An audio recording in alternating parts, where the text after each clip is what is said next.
you may use the webinar ID seen on the screen to reconnect. Let me now turn you over to today's webinar host. Bright afternoon, everyone. Bright afternoon, ladies and gentlemen, and welcome to another session of Slapsy's Bright Talks, where we invite distinguished speakers to provide you, our dear clients, valuable insights on what's currently happening in the financial market and provide recommendations in navigating the ever-evolving investment landscape. I'm Thea Perez, and I will be your host for this afternoon's event. We have already reached the midpoint of the year, and we think this is an opportune time for us to evaluate the current state of our local financial markets, both for local equities and fixed income. Our objective this afternoon is simple, and that is to gain insights into what lies ahead and dive into potential investment opportunities for the rest of the year.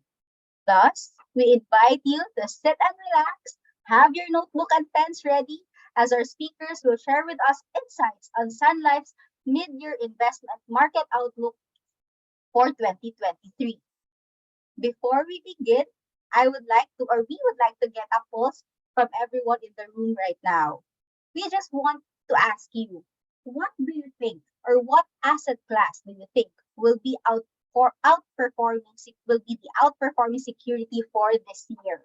So you have there four options. So we have your cash and cash equivalents, fixed income or bonds, local equities or global equities. So are you the investor who thinks that this year we still see that cash is still king for 2023? Or do you believe that this will be the year for fixed income as we see a declining inflation and the BSP and Fed recently announcing that they have paused their interest rate hikes and hopefully pivot for interest rate cuts for the remainder of the year? Or is it going to be the local equities or index funds or equity funds, considering that the country's GDP grew by 6.4% in the first quarter, beating analysts' expectations of 6.1%?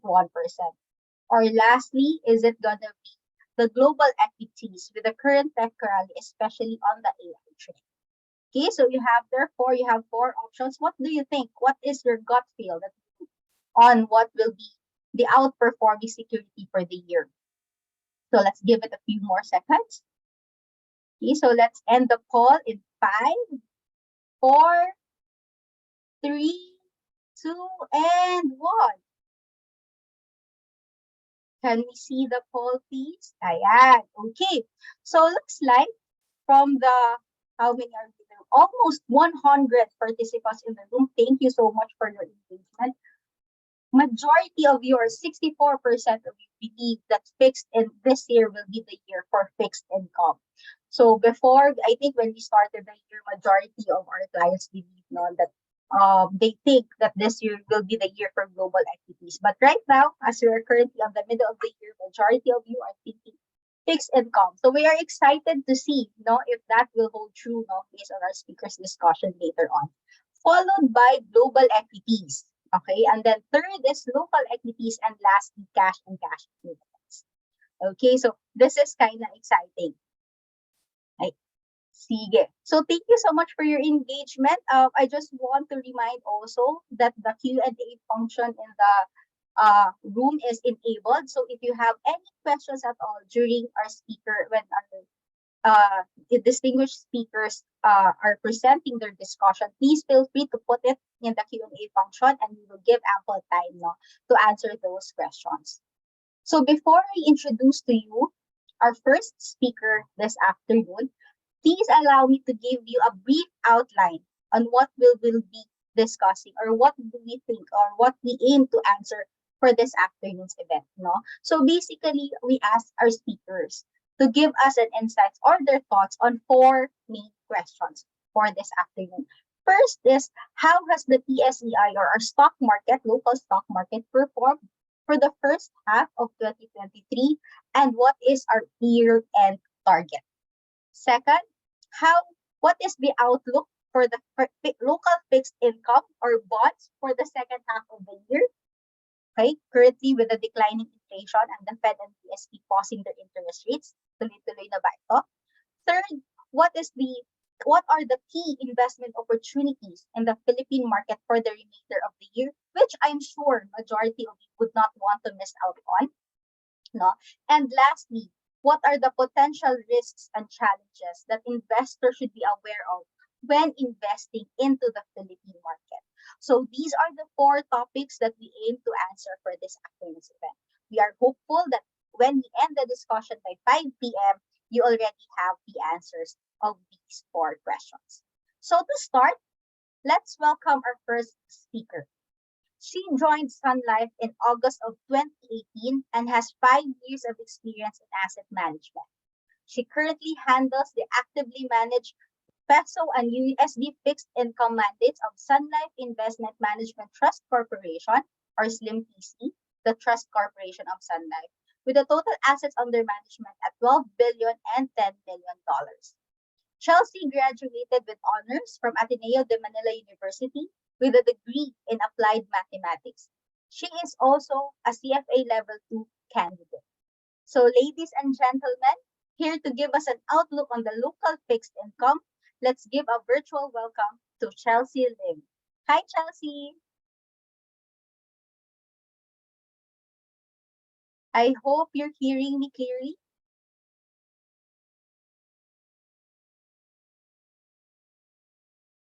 Yeah. Hi. Okay. Okay. Hi, Thea. Thank you for the Take it kind away. introduction. Yeah. So good afternoon, everyone. Thank you for taking the time to attend this webinar. So before I move on to discuss the second half outlook, I will be doing a quick refresher of fixed income concepts that will be mentioned in the presentation later. So I believe most of you are familiar with equities. In the PSE or other equity markets, we trade stocks, whereas in the fixed income market, we trade bonds. So what are bonds? These are debt securities issued by corporations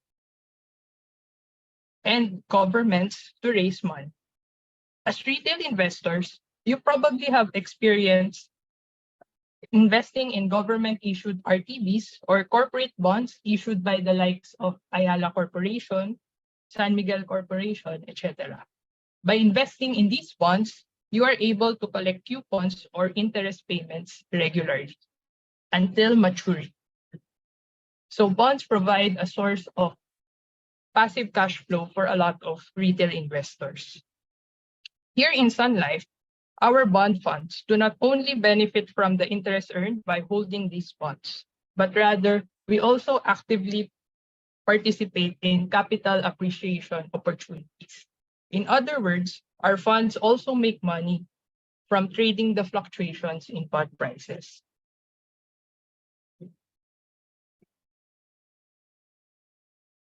So what are the factors affecting bond prices? There are 3 factors to look at, and we'll discuss each one of them. We'll first talk about interest rates. Interest rates are set by central banks.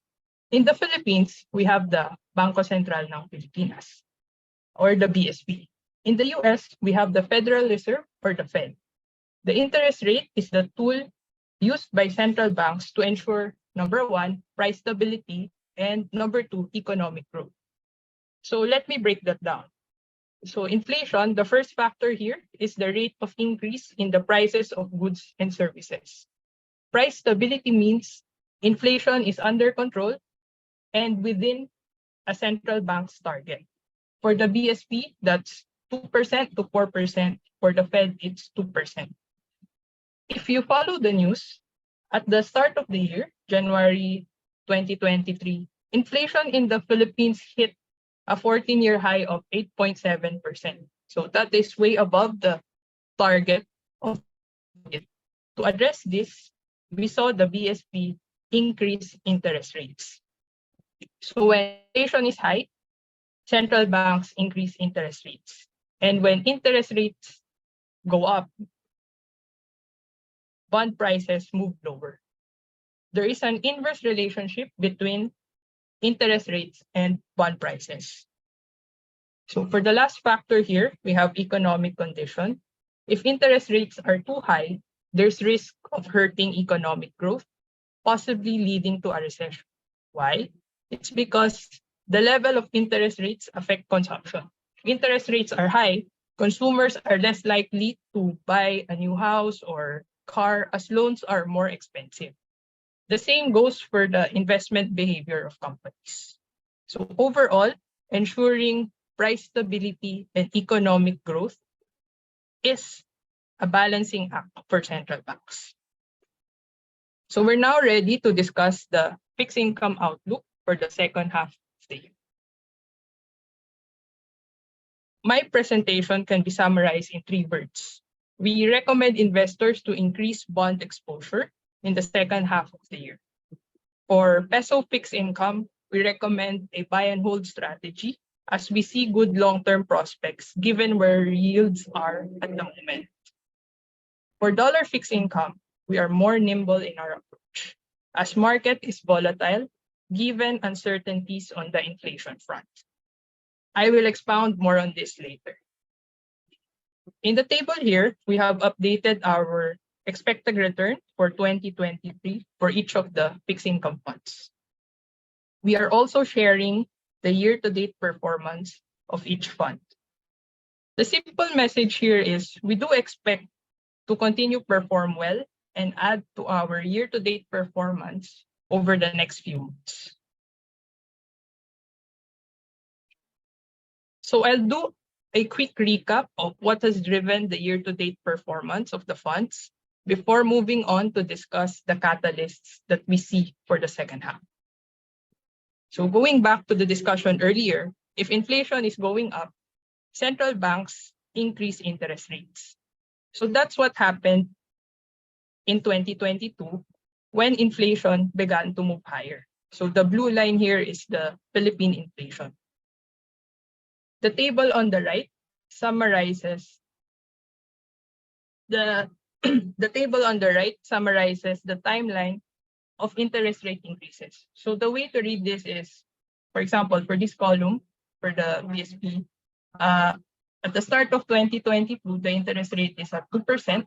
And then by May, the BSP increased interest rates by 25 basis points or 0.25%. That brought the interest rate to 2.25%. So at the start of the year, our team was optimistic for fixed income given our view that inflation is headed lower. And indeed, we saw that happen. Inflation peaked last January and the move lower or the deceleration in inflation was quite fast.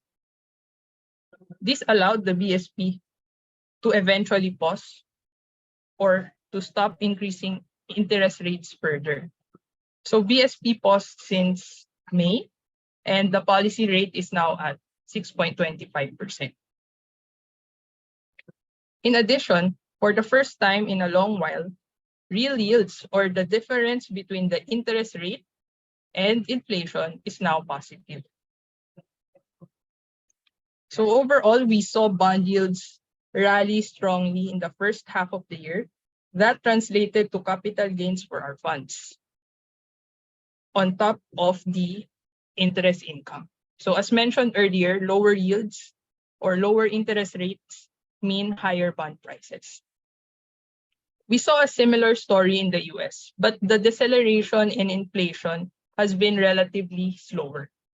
Headline inflation peaked as early as June 2022, but the Fed paused this June only, when real yields are already positive. So in contrast to peso bond yields, we saw more volatility in US Treasury yields. But nonetheless, there were opportunities to profit from trading the wide range. So overall, the story for the first half of the year was how bonds rallied, as lower inflation allowed central banks to shift from aggressive rate hikes to a pause. Now, we think that the next leg of the rally will be driven by the pivot or shift from pause to rate cuts. So earlier I mentioned the job of central banks to set interest rates is a balancing act. They want to set interest rates at a level that will ensure inflation is within target and the economy is growing. So the outlook on inflation and economic growth are the factors that will influence the timing of the pivot. Looking at inflation, there's evidence of deceleration. It's moving lower, but it remains above the target of central banks. Most concerning for the Fed is that core inflation in the US has been slow to come down. On the other hand, growth continues to be resilient, but cracks are emerging. Last March, we saw the collapse of some regional banks in the US. Based on the internal model Sun Life, the probability of a US recession has increased to 63%. To manage this situation where inflation is above target and recession risks are increasing, central banks have paused, but they continue to give hawkish guidance. In the Philippines, the BSP said they are prepared to increase interest rates again if needed. In the US, the Fed mentioned that depending on the data that will come out, it is possible to see 2 more rate hikes this year. So given this, we saw some correction in the market over the last few weeks as investors turned defensive. For the timing of rate cuts, here in Sun Life, we think it is possible to see 1 more rate hike from the Fed this year and unlikely to see any rate cuts until the first half of 2024. For the Philippines, we think it's possible to see a rate cut by the fourth quarter. The condition set by the BSP is 2 straight months of below 4% inflation before they begin cutting rates. Now, what is the market pricing in? Market currently expects no rate cuts from both the Fed and the BSP for the rest of 2023. In the US, market expects the first rate cut to happen in January 2024, while in the Philippines, market only expects 1 rate cut until the end of 2024. So given our view and what the market is pricing in right now, we see opportunity in local bonds. What are the risks to our view? In the US, the labor market is strong. This could prevent inflation from falling back to target in the near term, and this would push back the timing of rate cuts. In the Philippines, if the Fed will increase interest rates, we could see the Philippine peso weaken. A weak peso could negatively impact the sentiment for bonds, and it could also be inflationary because we are heavily dependent on imports. So here are our main points. So the deceleration in inflation has been enough for central banks to pause and hold rates. The Fed is at or very near terminal rate, but the timing and magnitude of cuts remain highly uncertain. The BSP policy will factor in Fed policy, but we think that the better inflation outlook can support the BSP to pause. And lastly, the Philippine yield curve still has room to shift lower.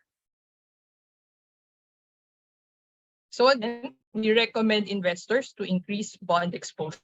We are definitely more positive for peso fixed income, given our view that rate cuts, which are bound to happen, have not yet been priced in.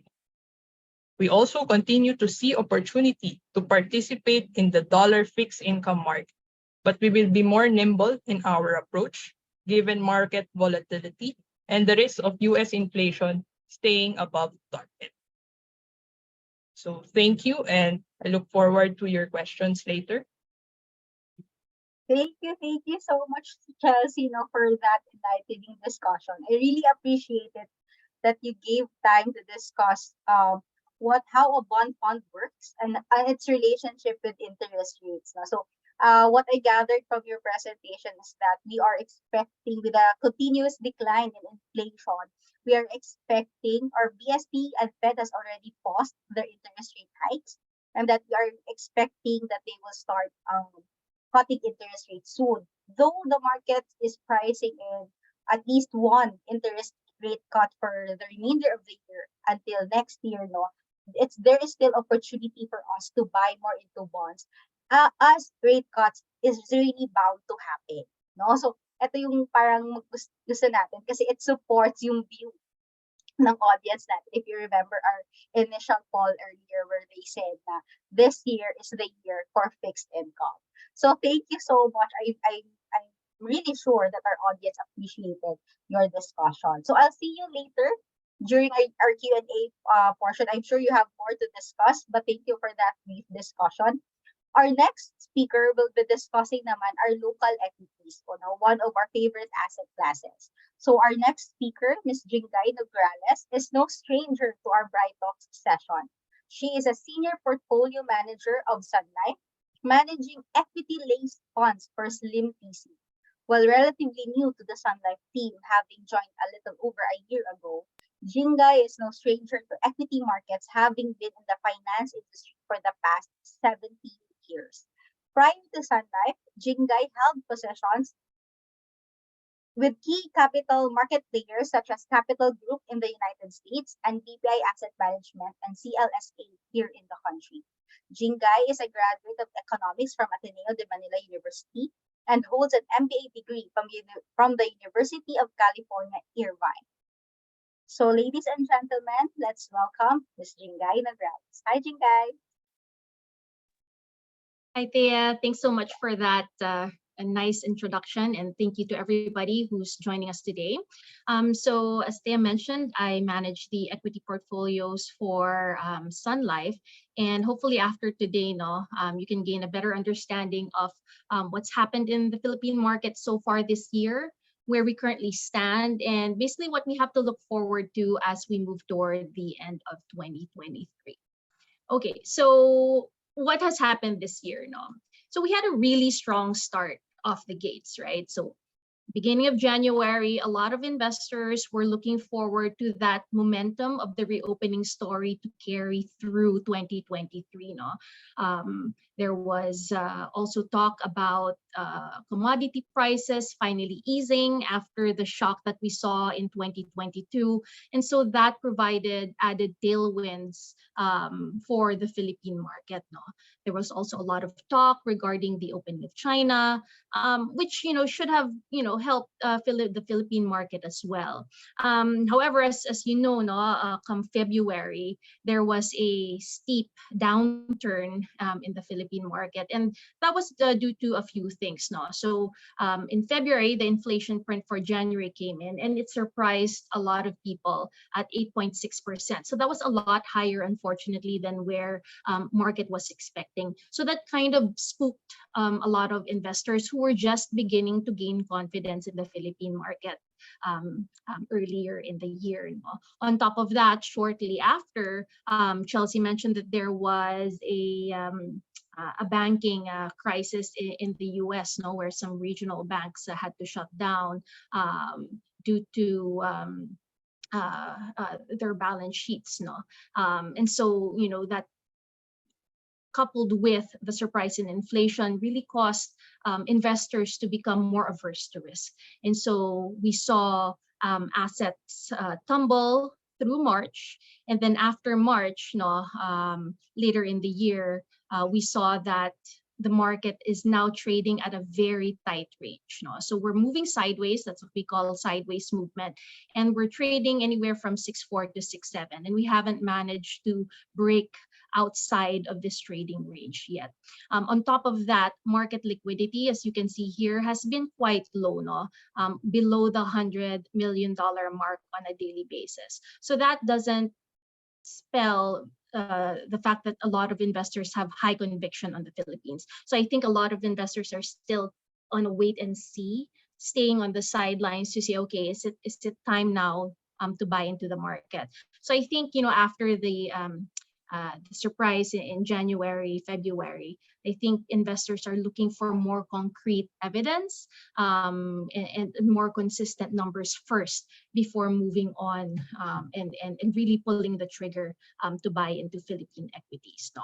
Now, even if the market was more or less muted, that doesn't mean that all sectors were challenged. No? I mean, if you look at the first quarter earnings and the inflows of foreign money into the Philippines, banks have been a clear winner in the Philippine market space.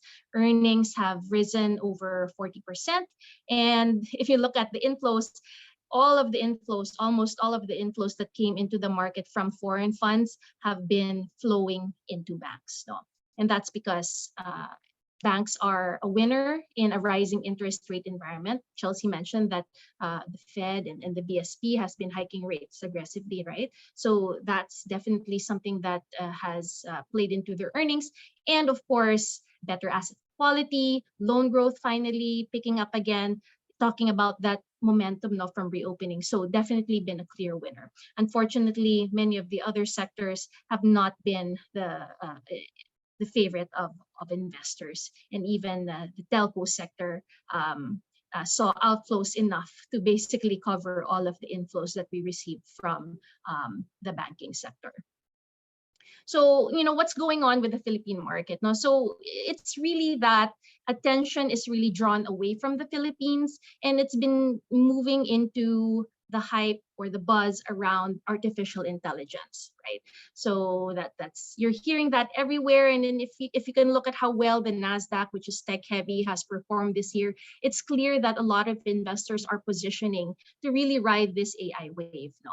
Here in Asia, the markets that have clear and almost direct benefit to AI would be the likes of Taiwan, no?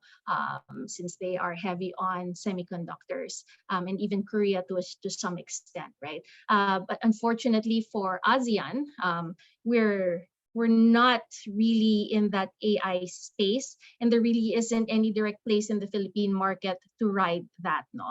And so we're kind of flat year to date, right? And the whole of ASEAN is basically towards the bottom of the screen in terms of performance year to date. Okay, so, I mean, despite that, no, I just want to emphasize that it's no question that there is a lot of value in Philippine stocks, right? So if you look at our earnings per share, and that's depicted by the blue bars here, there's a very strong rebound from the pandemic lows, right? And if you look at where we were prior to the pandemic and where we are right now and where we think we're going to be at the end of the year, we're already well above pre-pandemic levels, right? So that means corporate earnings have been very resilient. And if you look at the first quarter earnings, they were very strong despite the inflationary pressures, right? But because market conviction remains low, it's really not translating to higher values in the PSEI, right? We were here before the pandemic at around 7,800, and we're at around 6,500 right now, despite better quality earnings. Okay, so where does that bring us moving forward, right? So, there are a lot of bright spots in the Philippines, right? Chelsea already talked about inflation peaking, right? And that really paves the way for some rate cuts, possibly within the next 12 months or so, right? We talked about how cheap and how much value there is in the Philippine stocks. If you look at this chart on the upper right-hand side, this shows you how cheap we are, meaning how much an investor is willing to pay for each unit of earnings that the index provides you, right? We're here 11.5, and that's near GFC lows, right? But we're not anywhere near, we're actually showing good earnings trajectory, but very underappreciated at this point in time. If you look at the peso, it's stabilized, right? So there was a sharp correction or sharp depreciation in the peso last year, 8.5%. It's flat year to date, so that is better for foreign investors in the Philippine market. And if you look at foreign investor ownership in the Philippines, it has more or less steadied, right? So over the past 3 months, they have not been as aggressive in terms of their selling of Philippine names. So are we at an inflection point? I can't say that for sure, but at least the rate of sell-offs isn't quite as strong, and that gives us more upside, no, as we move on for the rest of the year. Okay, so PSEI target, we talked about that. Before I share where our PSE target is, I want to also share what the intrinsic value of the PSEI is. When I say intrinsic value, I mean we talk about the earnings of the PSEI and where our analysts think the earnings will be, and how all of those earnings come together, no, to bring in a target, no. So from a purely fundamental point of view, the intrinsic value from our forecasts is around 7,770, right? But it may take more time for us to see this value to be realized. Now, why is that? No, there are a lot of challenges that the Philippine market is looking at. Right now, I already talked about liquidity. We are trading for many days out of the year at $100 million, sometimes even less. And that's very small. We're the most illiquid market in Asia, right? And so for foreign investors to come in, they have to consider how much liquidity risk they're going to take. Will they be able to build the positions they want? And at the flip side, will they be able to take profit at the time where they think that it's possible? Because the asset prices can come up, pero kung walang liquidity yung market, they can't cash in, right? So that's been a tough hurdle. And it's really a chicken and egg story, because flows beget flows, but we really need someone to pull that trigger first. Number two is currency stability. We've already seen it stabilize this year, and that's great, right? But there are a lot more considerations as we move towards the end of the year in terms of what our monetary policy is versus what the Fed is going to deliver. And I'll talk more about that in later slides. No, and we need stronger catalysts, because clearly the earnings progression and how cheap the market is hasn't been strong enough to convince investors. So I think we need stronger catalysts, probably from the macro point of view, to address some of the concerns that foreign investors have on the Philippine markets, most specifically the deficits that we have. So with considering these three hurdles and the fact that market conviction remains low, we have to temper our 7,774 intrinsic value and bring that down. No? So our PSEI target for the year is 7,009. And that basically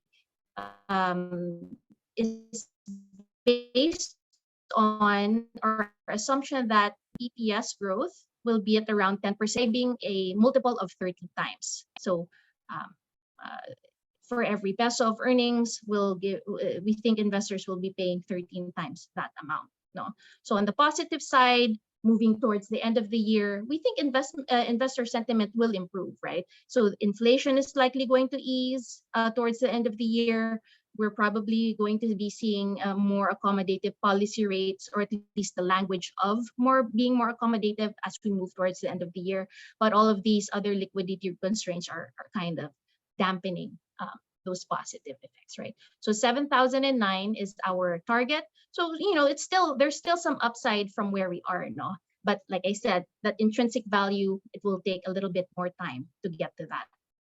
Okay, so I already talked about what investors are waiting for. I'll just go through these really quickly, no? Currency stability. I think what we really need to watch out for is how the BSP moves relative to how the Fed moves, okay? We need to watch what we call the interest rate differential. It sounds technical, I'll explain it in a bit, right? But I think, because the BSP, they want to cut rates because they want to support growth, right? But if you cut rates too aggressively, that's going to hurt your peso. Why? Because the return that investors will get from the Philippine peso would be lower than or very close to what they might get on a risk-free dollar investment. No? So that's kind of what they have to find a balance for. Now, if you look at this slide, no, this is what I was talking about, the interest rate differential. This yellow line is the the Philippine policy rate. The red line is the Fed policy rate. And if you look at where we were before, many years ago, doesn't show the years here, but this is 10 years ago, no? And where we are now, the gap here is so wide, and the gap here is so tiny, right? Last year, it was even more narrow, and that's where we saw the peso hit almost 60 pesos. Now, the BSP learned their lesson. They're now better about saying that we will keep this differential of about 1%, okay? But if the Fed continues to hike rates, I think they might hike maybe 1 or 2 more times, depending on where inflation is, no? But they may hike 1 to 2 more times this year. If the BSP does not follow suit or even cuts rates quickly, this will narrow again, and that might hurt our peso, right? And so if investors buy Philippine names and they get 10% growth, but they get a depreciation of 8% in currency, then that cuts their growth to 1.5%. They don't want that, right? They want to know if they come in, the peso is stable. So that's been the challenge, no, for Philippine equities.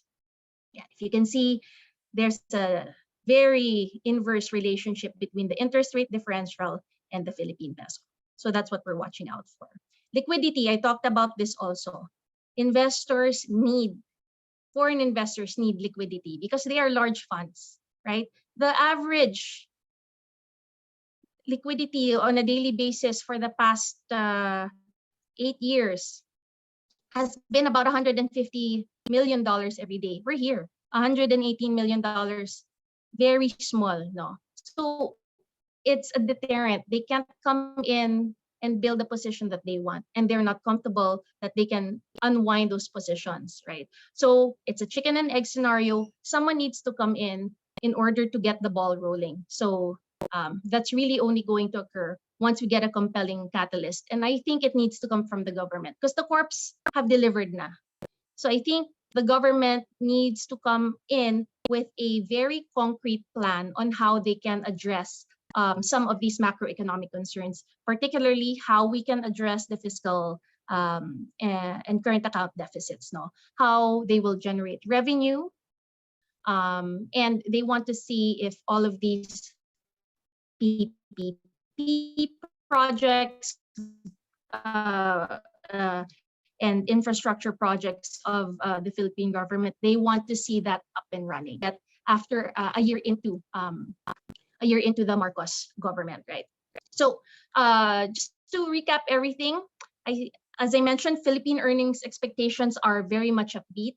We're looking at very good earnings from banks, consumer names, gaming. The malls are doing very well, right? Low base effects will begin to wear off because now the market is fully open, right? Philippine inflation has peaked. That means we'll probably see policy rates come down maybe early next year. Foreign flows have upside, but attention is being taken by Northern Asian counterparts, right? So we need better currency stability and stronger domestic catalysts here to attract flows. The China reopening story, which was a strong driver at the beginning of the year, will probably take some time to accelerate. So China has its own challenges. So there's upside here, meaning we'll still benefit from China reopening, but it isn't happening as fast as we want. And of course, risks to our views would be persistent high inflation, hopefully no more geopolitical risk, but that definitely put a wrench in things last year. And we definitely want to keep inflation at bay. No?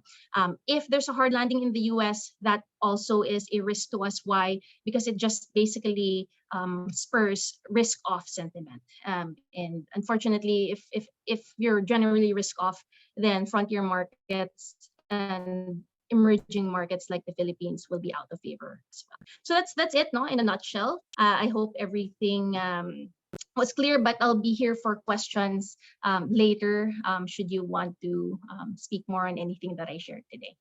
Thank you so much, Jingay, for giving us a comprehensive view, no, on what happened for the first half of the year for the equities market.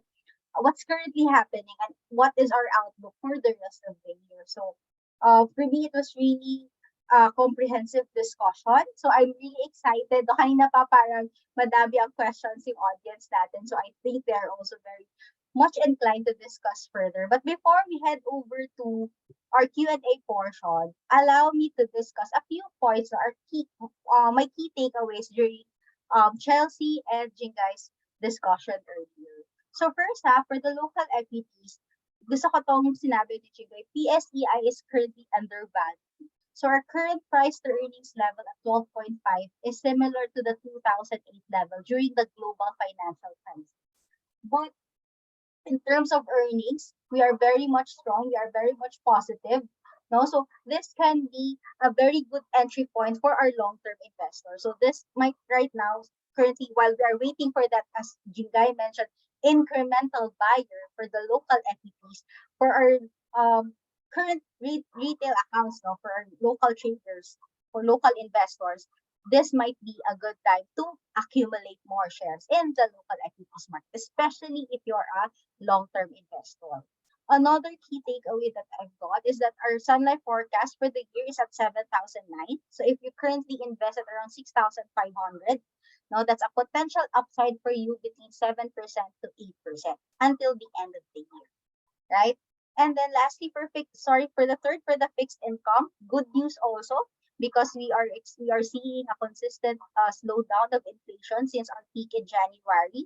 So if we continue to have this path, no, we might expect that the BSP might cut interest rates at least one to two times this year until next year. So this bodes well. This is positive actually for our bond prices, because as Chelsea mentioned earlier, no, the interest rate relationship and bond price have an inverse relationship. As interest rates decline, your bond prices goes up, which leads to our forecast from 3 to 8% actually, no, when we had the forecast beginning of this year, the bond fund forecast is now 5.5% to 9%. So as Chelsea mentioned, BSP might implement rate cuts by fourth quarter to early 2024. So I guess for me, from your discussion, Jingay and Chelsea, no, both asset classes for both equities and fixed income is expected to have a positive outlook for the remainder of the year. So I'll just share my screen. Okay, so we have prepared a few questions for you. And then later on, when we still have time, we will also answer the questions posted in the Q&A. Okay, so the first one, these are the questions that we've got during the registration part of our Bright Talk session. So first, I'll hand it over to Chelsea. Medyo pahinahin muna kita, no? Chelsea muna. So, question, Chelsea. Bond yields have been rising again recently, as you've mentioned earlier that the bond market is experiencing a correction. No? What is happening? Do you think that this will continue? Shouldn't we see bond yields go down with inflation going down? So when we say bond yields have been rising again recently, you're expecting that bond prices have been going down also. So do we expect this trend to continue, bond prices going down, or do we see what is the reason that it might pivot, no, for the remaining of? Yes. Okay. So earlier, I mentioned that inflation is indeed going down, but it is still above the target of central banks. So what they want to do is to bring inflation back to their target. No, so because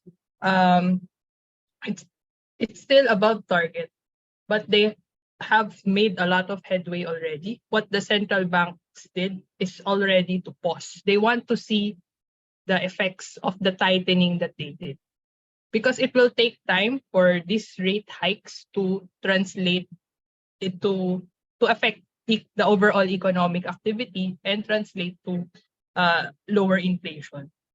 So with that, central banks have guided that we will pause rates now, but there's the possibility that we will increase rates in the future if needed.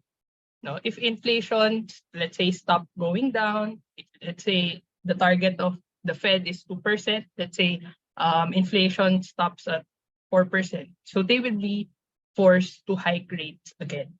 So that's why we saw some correction in the bond market recently, precisely because of this forward guidance that the Fed has provided. So there's risk that they would resume hiking again. So investors turned defensive, took some profits, and this led to uh, yields going up, going higher. But So but as I discussed earlier, we expect that the next catalyst for yields to move lower would be the discussion of rate cuts. okay, so thanks for that. So mainly is that this is just currently a short-term correction.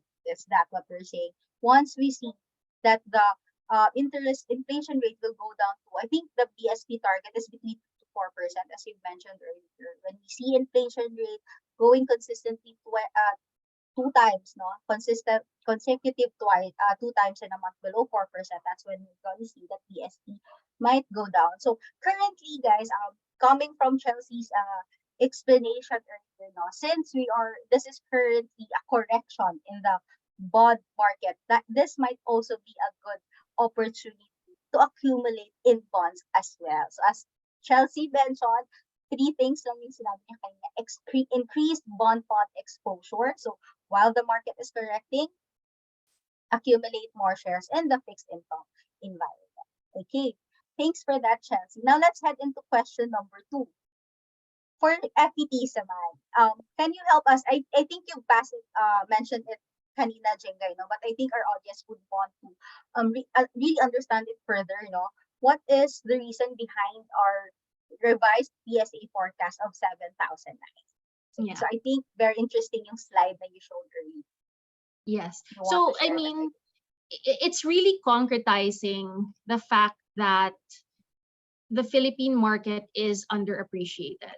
So our previous target was purely the intrinsic value of the PSEI. So that comes from our fundamental forecast for each of the 30 names in the PSEI. So we look at Ayala Corp, we look at SM, Jollibee, every single one. And then we forecast what their earnings will be towards the end of the year, what those target prices are.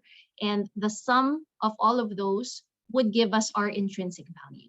So that's where we believe the PSEI should trade. But because of all of these other challenges, top-down challenges, challenges that maybe we don't have control over, no? AI really pulling the attention away. The fact that the China reopening story isn't happening as quickly as possible. The fact that our market liquidity is low. Those things might take some time to get where foreign investors are comfortable with. And that's why we have to temper our intrinsic value and say, you know what, there's still upside. It's still going to see improvement towards the end of the year, but probably not to the same degree that would get us to where the intrinsic value is. So we use a lot of sense checks to decide what multiple or what price we would put the market at, no?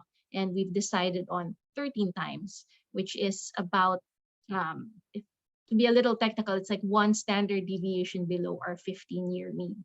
So not quite where we are in terms of appreciation, but definitely there's still some upside. So hopefully that gives a little bit more context, but we're bringing in market sentiment more to be a heavier determinant of our target for the year. So thanks, Jigay. So basically, you mean that currently, if you look at it fundamentally, using the process that we mentioned earlier, we should be at 7,700 levels. But because of market sentiment and all the factors that you mentioned, our forecast has been downward, revised to 7,009. So in a sense, no, currently at 7,009 at current levels, we can say that the local equities is also very much discounted. Tama ba? That is correct. Yes. Okay, so sige. You want to add? Yeah, like we're trading at GFC levels and we're not at GFC, right? So Yeah. Okay, so thank you for that. So 1 point for fixed income correction, time to accumulate. So the same also with the equities market. Now that we are really discounted, no, this we should be at 7,700, but we're currently at 7,000 in terms of forecast. This should also be a good sense check using Jing guys words, no, to accumulate in the equities market as well. No, so currently at 6.5, that's a potential 7 to 8% potential upside naman for everyone. So I think this one coming from your last point, no, when you said that we really need that incremental buy and that foreign investment ownership is really at decade lows. What do you think are the macro catalysts, no, that will entice our foreign investors to come back into our country as what they did 10 years for the past 10 years? Yeah, I think what we can deliver as a country quickest would probably be a lot more clarity on how all of the fiscal challenges will be solved. So coming from the pandemic, we incurred a lot of debt, right? And we need a plan, a clear plan on how we can increase our revenues in order to pay off those debts, right? So right now, there's a lot of talk about tax. There's also a lot of talk about being more efficient in collection. So I think that will help give um, uh, comfort for investors. But that's only one part, right? The other part of that is with this revenue that we're generating, we also have to spur growth, right? So we're not just collecting taxes. We need to have and revamp or reinvigorate the investment cycle. So infrastructure projects, public PPP projects, no, bringing in strong FDI flows, foreign direct investments. All of those are positive signs that foreign investors will say, okay, good, that's one check mark, and not just yung talk about it, ha. They want to see the ball rolling already. So hopefully in the coming month, we are going to be hearing from our administration, no?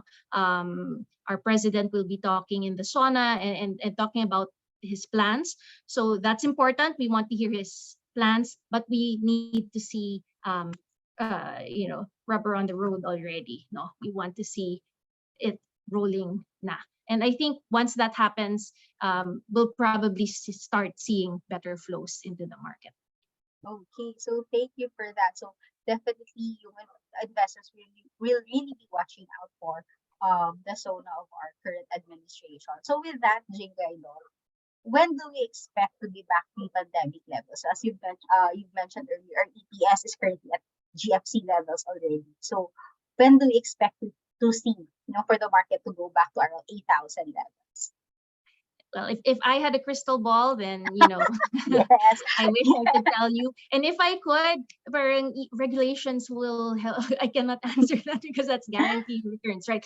But I mean, the cards are falling into place, right? It's just taking time, which is very frustrating for all of us, right? We know that the corporates are delivering. We just need the eyes and ears of foreign investors. So it's hard to say. It's hard to say. But hopefully, moving into next year, if we start seeing those rate cuts come in, right, both on the Fed and the and the Philippine side, then I think that will allow for more asset price expansion. No, so I think that's one thing to look forward to for next year. Okay. So while we're waiting for that, one thing to really do right now is really to accumulate and invest and participate into the market while we're waiting for that level again. Okay. So I'll go back. I'll take a pause muna for the local equities and I'll go back to Chelsea for our fixed income. There's a new BSP governor at the same time Department of Finance, and both BSP have hinted at maintaining rates unchanged for longer and cuts moving to 2024. How will this impact our bond fund? Yeah, so for the new BSP governor, we think that this will have minimal impact to the market because overall, the central bank has the same goal, which is to bring inflation back to target. So as long as that objective is already met, then they can begin talking about rate cuts. So basically, it's still on what will be their next monetary policy for the remainder of the year. So if they're gonna be less aggressive, then that bodes well for our bond. Yes, and then also to add, no, so you mentioned here unchanged for 2023 and cuts Into in 2024. 2024, currently priced in by the market. Okay, so that's why we had this recent correction, because they're Yes. already anticipating this one. Okay, thanks for clarifying, Chelsea. No. Number 6, I'm going back to Jinggai, since you've mentioned this also earlier in your talk. Do you have any comments in the current AI stock rally? Is this short-lived, or do you think this can be a structural change in the sector for long-term play? And then just to add, do we have here in the country, is there any way for us to participate in this AI stock rally? Yeah, I mean, I think no, the AI play or AI in general, I think it's a positive change, right? Now, in the short term, we'll definitely see productivity gains in the way we consume information, and basically, longer term, we'll probably start seeing that being incorporated into businesses, right, and improving efficiencies there. So it's um I think it's definitely going to be a game changer, right? In the Philippines, though, tech names are hard to come by, right? And I think the closest name probably would be Gcash, but I mean, that's a long shot, because they'll probably say like, oh, you know what, we have some algorithms that are probably similar to AI that can help us um, uh, uh, make our business models, particularly on the lending side and data analytics, to be lucrative for them. But it's not an AI product per se, right? So that's probably the closest. But as a direct play into the AI space, the Philippines unfortunately does not have that in on it, which is why Does we're currently being ignored. Yeah. Oh, okay. Yeah. So definitely, if they want to participate in the AI trend, though, our investors should also start looking at global equities as well, Most participating in the global. definitely, overseas markets will have more direct access to those upside gains. Okay. Sige, thanks for that. So our last question before we read some in the Q&A box, no. So for Jingay and Chelsea, what reason would you give them on why include the Philippine equities and bonds in their portfolio right now, and why should they invest in the Philippine market? Siguro one sentence. Kasi basically the gist of your presentations is this. So parting words, kumbaga. Let's start with Chelsea. Okay, so for bonds, it's basically interest rates move in cycles. So to take advantage of the part of the cycle wherein rates move lower, now is the perfect time to invest in bond funds. Okay. Okay, so while we're waiting for the rate cuts, now is the time to accumulate bond prices or bond shares, no? Habang hindi pa nangyayari yung sinasabi nating rate cut. Kasi currently now is really the right time to enter. How about you, Jingay, for the local equities? Yeah, to encapsulate it, no, I would say the risk is definitely more attractive. The reward is definitely more attractive than the risk. Meaning the downside from where we are, probably very limited already. If you look at the chart that I showed you earlier, there are very few times where we traded this cheaply. Very few times, and at those times, it was always an upturn afterwards. So that's one, no. And if you look at the chart for the Philippine markets, the 6,400 level, it's been well respected. It's been retested a number of times this year, and every time that we hit it, we have a strong bounce back up. So downside risk limited, upside risk definitely there for you to take, no. But definitely you need to have patience in this market, um, because of those challenges. Yeah. Oh, thank you. So for you, rewards outweighs the risks involved currently. So very cheap, and it's really time to enter. So one last question, because I think Madami's Q&A revolves around this theme, no? So for those currently underwater, for the equities market, who's for you, Jingay, for those who are currently underwater, what do you suggest to these clients? Do we suggest to redeem, for example, realize their losses? Currently, it's just paper loss, we know, but do we advise to realize? Do we advise to shift to conservative classes like the starter funds? Or just stay the course or whatever? What do you suggest? For you, Jingay and Chelsea. Definitely for me, no, of course you have to take your time horizon into consideration. If you have the ability to ride out these bumps on the road, if you still have the ability to have a longer term perspective, then yes, the Philippine market offers a great opportunity for you to come in at this point in time. If you have a much shorter time horizon, that's a very different story. But for long-term investors, yes, now's the time. Now is the time to buy if you have a long-term time horizon. How about you, Chelsea? Yeah, I think it also depends. Yeah, same with Miss Inga. It depends on the strategy of the investor and also his risk profile. No? So usually people have allocation to equities which offer higher returns historically. No, but some people also have exposure to bonds. What we're saying now is, for fixed income, given where we are in the interest rate cycle, it is more attractive relative to other relative to other periods. Okay, so thank you so much. And what I got is from Jingay, we are currently very much undervalued. And for Chelsea, consider investing in the bond fund. So with that, what I got is that we just really have to match our investment outlet to that of our time horizon. So if you're a long-term investor, definitely now is the right time to accumulate in the equities market.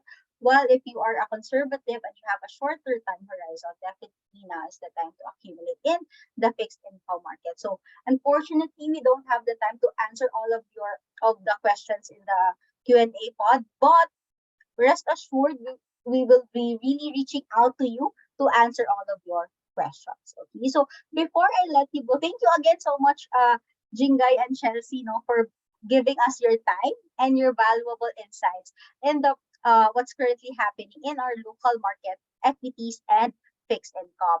So now that we know all of these things, the next question should be, what do we do? No, with all this information, ano yung gagawin natin? What should be our next step? So basically, we just want to highlight 4 investment strategies that you might want to consider doing right now after hearing Jingay and Chelsea's talk. One is to do peso cost averaging. Basically, this is consistent and regular investing decent amounts at these cheap prices. So now is the time to accumulate shares. The advantages of doing peso cost averaging is that it's automatic. It takes out the emotion. It also limits the timing the market, because we can't do that. As Jingay mentioned earlier, we don't have a crystal ball to know when is really the lowest point of the market. So it takes out the emotion. It also reduces the overall impact of price volatility. And it lowers down your average cost when it comes to purchasing your funds. So fortunately for Sun Life or for SLAMC, we have 3 bank partners where we have the auto investment facility and the scheduled bills payment facility, where once you enroll, automatically every month, the amount that you enrolled in will be automatically deducted from your bank account and will be invested to your chosen fund account. So this is one way for you to slowly accumulate more shares as you endeavor to reach your financial goals. So especially if you have more or less 10 to 20-year time horizon. So definitely do peso cost averaging. Another strategy that you can consider is doing asset allocation. So this was also briefly tackled by Jingay and Chelsea when they mentioned that you have to align your investment outlet to your investment horizon. So here in Sun Life, we believe that there's really no one asset class that will consistently outperform every time. So there are times that the market will favor the market environment favors local equities. It can also be global equities like what we experienced during the pandemic. It can also be fixed income, or sometimes cash. But better is that for Sun Life, we believe in doing asset allocation where you divide your investment into certain portfolios. So there in the screen you can see the suggested portfolio allocation. If you have a conservative, your risk profile is conservative. If you're a balanced investor, or if you're an aggressive investor, so you just take note that even if the risk profile varies, there should always be at least 4 funds in your portfolio. That is the peso starter fund, our most conservative fund, followed by the bond fund, and then you have the local equities. It can be for index fund or equity fund, and then you should also consider investing in global stock market via our World Equity Index feeder fund. Now, if you're not yet sure ano yung risk profile mo, so now is the right time to talk to your financial advisor after this session. We have an investor profile questionnaire. We have an investment suitability assessment where it can guide you kung ano yung profile mo right now, so that you can choose on accordingly how do you want to divide your investment. So 3 things to consider when doing asset allocation. It's your financial goal, your risk appetite, and time horizon. Now, definitely, these 3 things are not constant. It might change year on year. So we also do suggest that you conduct regular portfolio reviews with your financial advisors. Because basically, siguro, from the start of the year, we're not yet sure what will happen for 2023. Baka your asset allocation looks like this. Most of your investment, or you're 100% invested in the peso starter fund. But the peso starter fund is our most conservative fund, so thereby it also provides you potentially the least amount of return. So if you currently think that your investment in the starter fund, merong percentage doon na hindi mo gagamitin for this year, it can be allocated for a long-term investment. And after hearing Jinggai's and Chelsea's points on the local fixed income and equities market, maybe you can decide to allocate it this way. So 75% is still in the peso starter fund. Okay, 10% can now be in the stock index fund. 75% in the bond fund. I'm so sorry. 5% in the starter fund, index fund 10%, and then equity fund 10%. So in this way, portfolio asset allocation mo beginning of the year, consider that as a conservative because starter funds are most conservative fund. But given that the majority of your portfolio is still currently in the bond fund, so 75% is still in the bond fund, we still consider this asset allocation as a conservative. So you don't have to really jump into equities 100% automatically. You can slowly accumulate on the equities market. So in this asset class, na-maintain mo pa din yung profile mo of conservative, being a conservative investor while taking advantage of potential market opportunities for the equities market, because that will serve as a kicker, potentially giving you much higher return than the starter fund and bond fund in your overall portfolio. It also gives you the advantage of maximizing the investment opportunities that we have discussed earlier. And lastly, and very important, the last strategy is stay the course. So it's always time in the market versus timing in the market. Mahirap po talaga mag-time ng market. So this graph really just shows you the performance of NASDAQ, PSEI, S&P 500, and MSCI ACME for the past 20 years. So from 2003 to 2023, these are our top indices, global indices. So NASDAQ is your tech stocks, global tech stocks. PSEI is your local Philippine stock market, your index fund, Philippine equity fund. S&P, top 500 companies in the US, and then MSCI ACME, all country world index. So as you can see, it's really time in the market. As you go over the long term, you get to notice that long term smoothens out the volatility as compared if you look at it on a 1 year, 2 year, 3 year, where you can really notice that there is really much volatility. So it's really volatile in the short term, but if you look at it in a long term perspective, you can smoothen out the volatility and you can see the trend, that gives you potentially higher returns if you stay in the market, especially if you are investing into the equities market.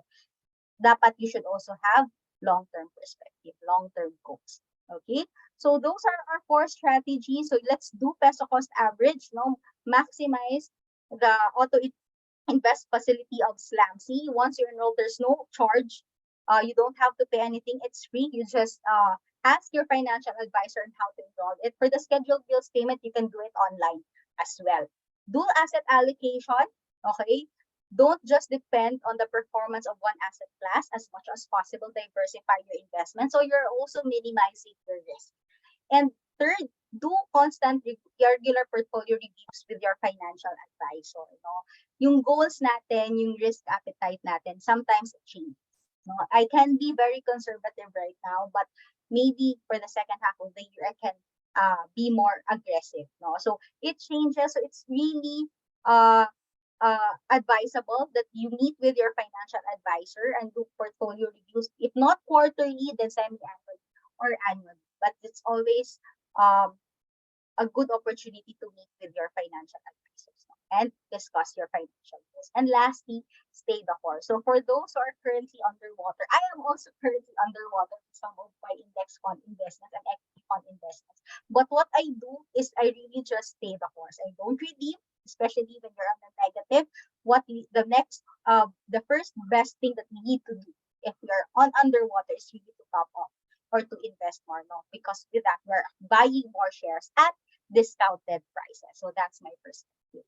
Okay, so I hope these investment tips, no, 4 investment tips have enlightened you on how to take advantage of the opportunities that Jingay and Chelsea mentioned. So before I let you go, additional reminders from SLAMC. First is that we are encouraging you to enroll your bank account in our settlement bank account facility, SBA. So with this benefit, we will be able to provide in terms of redemptions when there comes a time that you will really redeem from us, you will withdraw your investments from us now because you want to enjoy it. Nag-play na siya. Gusto mo na siyang i-enjoy.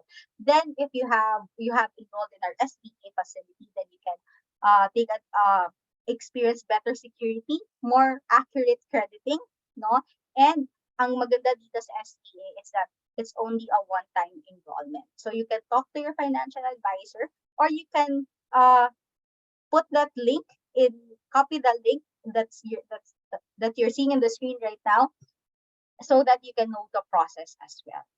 Okay, and then next would be good news. Also, is we have new marketing assets. No, so we are really improving our digital presence. So you can look at all of these materials. We have a YouTube page, no, where you can see 5-minute videos of what is mutual funds, okay, and what are the advantages of investing in mutual funds. And a copy of this webinar will also be posted in that page. And lastly, I just want to highlight, we recently released a mid-year 2023 market outlook. Okay, so if you don't have a copy of this yet, please ask one from your financial advisor. So this article shows you what's the Sun Life view when it comes to where the GDP growth of the country, our index fund level, our inflation rate, the BSP's monetary policy moving forward. So this provides you basically a snapshot on what Chelsea and Jingay earlier discussed. No, so you can scan the QR code, or you can visit the link as seen in your screen, or you can ask for a copy from your financial advisor. So this was also sent to clients as well for those clients who have registered their email addresses with us. And lastly, we do hope that we get to see you in our future events. So we now have an event page in our sunlife.com website page. So please visit sunlife.co/SLAMC-events page. So there you can see our future events.